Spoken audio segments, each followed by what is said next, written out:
नमस्कार मित्रांनो, आपल्याला एका महिलेने असा प्रश्न विचारलेला आहे की आध्यात्मिक प्रगती करण्याचा फायदा काय किंवा त्याच्यापासून मला फायदा काय होईल.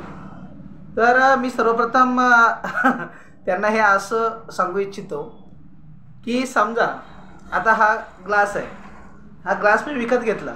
हे विकत घेण्यामागे माझा उद्देश आहे की मला याच्याने पाणी पिता येईल, बरोबर आहे. हा याचा फायदा आहे. तर आध्यात्मिक ज्ञानाचा फायदा काय, हा प्रश्न सहज आपल्याला पडू शकतो.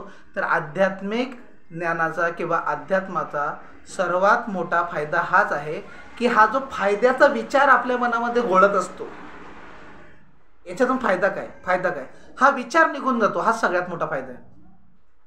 हा जो विचार आहे फायदा बघण्याचा, हा विचारच आपल्या डोक्यातून निघून जातो. हा सगळ्यात मोठा फायदा आहे. कारण फायदा बघण्याचा विचार कधीही संपत नाही. हे जे सतत फायदा बघणं आहे, याच्यात फायदा काय, त्याच्यात फायदा काय, किंवा याच्यातून काय होईल, त्याच्यातून काय होईल, इतकंच काय. एका जैन माणसाच्या इथे मी उभा होतो आणि त्याच्याशी चर्चा करत असताना, तो व्यक्ती 1500 कोटी रुपयांचा मालक होता, मुरबाड या भागामध्ये राहणारा. तर त्या व्यक्तीशी मी आध्यात्मिक बोलत होतो. तो मला आध्यात्मिक सांगत होता आणि त्याच्यातून त्याला असं लक्षात आलं की माझं जे आध्यात्मिक ज्ञान आहे, माहिती आहे, ही खूप चांगली डीप आहे. तर त्याने मला असा सल्ला दिला की अरे, ह्याच गोष्टी जर तू इतर ठिकाणी कुठं सांगशील प्रवचनाच्या त्याच्या माध्यमातून, तर ते कोणी पण तुला 1000-1500 रुपये 2000 रुपये देऊन टाकेल. म्हणजे त्या माणसाची बुद्धी आहे ती सतत याच्यातून कसा पैसा कमवता येईल याच्याकडेच आहे. तर ही जी पैसे कमवण्याची जी वृत्ती आहे, घाणेरडी वृत्ती, जी कधीच भरून निघत नाही. किती आले तरी 20,000 असणाऱ्या माणसाला असं वाटतंय लाख असावेत, लाख असणाऱ्याला असं वाटतंय 10 लाख असावेत, 10 लाख असणाऱ्याला असं वाटतंय कोटी असावेत, कोटी असणाऱ्याला वाटतंय 10 कोटी असावे. हे संपतच नाही, हे संपतच नाही. आणि सगळ्यात महत्त्वाचं, आणखीन एक व्यक्ती मला भेटला होता. त्या व्यक्तीने मला असं सांगितलं की तुमचं जे अध्यात्म वगैरे आहे त्याच्याकडे मी वळणार आहे, परंतु माझी अशी इच्छा आहे की माझ्याकडे कमीत कमी 10 लाख रुपये ठेव रक्कम असावी, तेव्हा मी अध्यात्माकडे वळेल. ती रक्कम मी माझ्या मुलाबाळांना देऊन टाकेल आणि मग मी तुमच्या अध्यात्माकडे वळेल. तर मग नंतर काही वर्षांनी त्याची एकदा पुन्हा भेट झाली. 2021-22ची गोष्ट आहे. त्याची पुन्हा एकदा भेट झाली आणि आधीचं जे बोलणं झालं ते 2016-17चं होतं. तर त्याची भेट झाली आणि त्याला विचारलं की तुमचे 10 लाख रुपये कंप्लीट झाले का कमवून, जे तुम्हाला कमवायचे होते आणि मग तुम्ही इकडे वळणार होतात, ते कमवून झाले का. तर तेव्हा तो बोलला की एवढे 10 लाख नाही झाले, परंतु 5 लाख झालेत. बोलतो 5 लाख. आणि जे उर्वरित 5 लाख आहेत ते कंप्लीट झाले की मग मी तुमच्या अध्यात्माच्या दिशेने वळणार.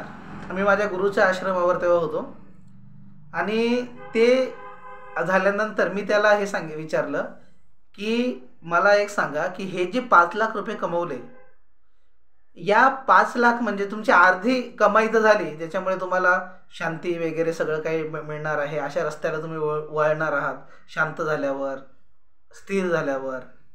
तर मग आता 5 लाख तुमचे जमा झाले, मग तुम्हाला अर्धी शांती तर भेटली असेल ना इकडे येण्यासाठी. तो बोलला की 5 लाख कमवण्याच्या नादामध्ये जी शांती होती ती सुद्धा निघून गेली. जी काही शांती, जी काही स्थितप्रज्ञता, जी काही आध्यात्मिकता होती, तीही या 5 लाखाच्या नादामध्ये निघून गेली. मी बोललो आता जर आणखीन 5 लाख आले आणि 10 लाख पुन्हा आले तर आहे ती पण निघून जाईल. म्हणजे हे जे धन आहे, ही जी फायदा बघण्याची वृत्ती आहे, ही फक्त आणि फक्त आपलं नुकसान करते, आपल्याला डिले करते, आपल्याला उशीर करते. ही जी बॉडी आहे, अब छूटा के तब छूटा अशी स्थिती आहे याची. आता मरेल का नंतर मरेल अशी स्थिती. कुठल्याही क्षणी कसाही मृत्यू येऊ शकतो. झोपलेली माणसं मरतायत, झोपेतच मरतायत. मग आपण असं करेल, असं होईल आणि मग मी अध्यात्माकडे वळेल किंवा या अध्यात्मातून काय फायदा होईल, या फायद्याच्या दृष्टीने आपण अध्यात्माकडे येऊ नये. अध्यात्माच्या कडे येण्याचा अर्थच असा आहे की फायदाच, ही जी मानसिकता आहे फायदा बघण्याची ती सोडणे आणि मग अध्यात्माकडे येणे. हे अध्यात्माचं मूळ आहे की ज्याला पाहिजे, हे पाहिजे ते पाहिजे, त्याला नष्ट करणे, त्याला मारून टाकणे. जो इच्छाधारी आहे, इच्छा करणारा, ज्याला हवं आहे त्याचा नाश करणे, हे तर अध्यात्माचं मूळ आहे. आणि तुम्ही जर त्या अध्यात्मामध्ये पण फायदा बघत असाल तर मग तुम्ही रॉंग पर्सन आहात, हे त्याच्यावरून सिद्ध होतं.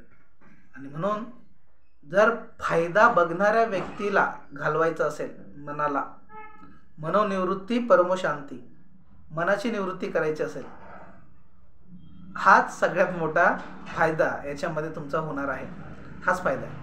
मन निवृत्त होईल, तुम्ही शांत व्हाल, स्थिर व्हाल, आनंदी व्हाल, तुमच्या रसामध्ये तुम्ही गुंग व्हाल. ज्याला उपनिषदातल्या ऋषींनी शब्द दिलेला आहे रसो वैसा, रस व्हायला लागतो तुमच्या अंतरंगातून. ते गाणं तुम्ही ऐकलं असेल की भावांतरीचे हळवे जसे, हे वगैरे वगैरे काहीतरी गाणं येतं, ते गाणं याच्यात महत्वाचं आहे. आपल्याच आनंदाची आपल्याला भूल, किंवा तुकाराम महाराज जसं म्हणतात, आनंदाचे डोहे आनंद तरंग.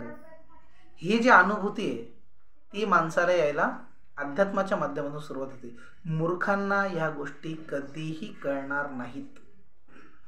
तुका म्हणे येथे पाहिजे जातीचे येड्या गबाळाचे काम नाही. जो जातीचा आहे त्यालाच याच्यातलं कळणार आहे. खड्याची जी किंमत आहे रत्नाची, हा रत्न पारखी व्यक्तीच जाणू शकतो. बाकीच्यांसाठी तर ते दगड आहेत. तसंच हे अध्यात्माचं आहे. यातला फायदा हा एखाद्या जोहरीला, रत्नपारखी माणसालाच कळू शकेल. आशा आहे याच्यातून तुम्हाला काय जे प्रश्नाचं उत्तर हवं होतं ते तुमचं आलं असेल. तर मी काही तुम्हाला असं टोचून बोललो असेल तर क्षमा असावी. परंतु फायदाचा विचार सोडा आणि अध्यात्माकडे या. अध्यात्मात जो फायदा आहे तो इतर कशातही नाही. सगळ्यात मूल्यवान गोष्ट म्हणजे अध्यात्म, तुमचं आंतरिक पीस, शांतता हे निर्माण करणे, आणि ते मनाची निवृत्ती झाल्याशिवाय होणार नाही. तर थँक्यू. हा व्हिडिओ आपल्याला कसा वाटला हे आम्हाला कमेंट करून नक्की सांगा. व्हिडिओला लाईक, शेअर आणि सबस्क्राईब करा. धन्यवाद.